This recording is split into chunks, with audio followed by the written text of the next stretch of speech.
নমস্কার, কলকাতা টিভি ডিজিটালে আপনাদের স্বাগত। আমি ইন্দ্রাণী রয়েছি আপনাদের সঙ্গে।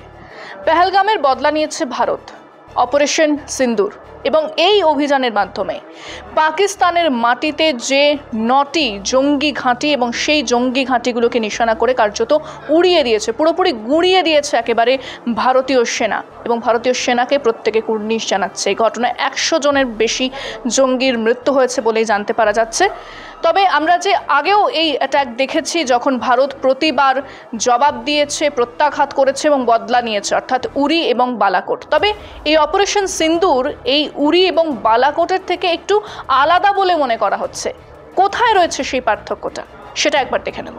এর আগের অভিযানগুলি সীমিত পরিসরে পরিচালিত হয়েছিল, কিন্তু অপারেশন সিন্দুর প্রযুক্তিগতভাবে শক্তিশালী, বিস্তৃত এবং ভারত পরিচালিত অন্য অভিযানের থেকে আলাদা। এর আগের অভিযানগুলিতে মূলত পাকিস্তানের সীমান্তবর্তী জঙ্গি ঘাঁটিগুলোকেই নিশানা করেছিল ভারতীয় আর্মি। তবে অপারেশন সিন্দুর পাকিস্তান এবং পাক অধিকৃত কাশ্মীরের অনেকটা ভেতরে গিয়ে জঙ্গি নিধন করেছে ভারতীয় সেনা। এই হামলার ফলে জঙ্গিদের ক্ষয়ক্ষতির মাত্রা, তাদের নেটওয়ার্ক এবং তাদের সহযোগীদের কাছে একটি শক্তিশালী বার্তা গিয়েছে। কোনো জায়গায় যে এখন ভারতের নাগালের বাইরে নয় তা প্রমাণ করা গিয়েছে। অভিযানের সফলতা এসেছে উন্নত নির্ভুল অস্ত্রশস্ত্র এবং রিয়েল টাইম গোয়েন্দা তথ্য ব্যবহার করে। এই ঘাঁটিগুলির উল্লেখ বহুবার গোয়েন্দা রিপোর্টে উঠে এসেছে। সেই তথ্য অনুসন্ধান করে দূরপাল্লার অস্ত্র ব্যবহার করে একযোগে হামলা চালানো হয় মধ্যরাতে। যে ধরনের ক্ষেপণাস্ত্র ব্যবহৃত হয়েছে তার মধ্যে উল্লেখযোগ্য স্ক্যাল্প ক্রুজ এবং হ্যামার।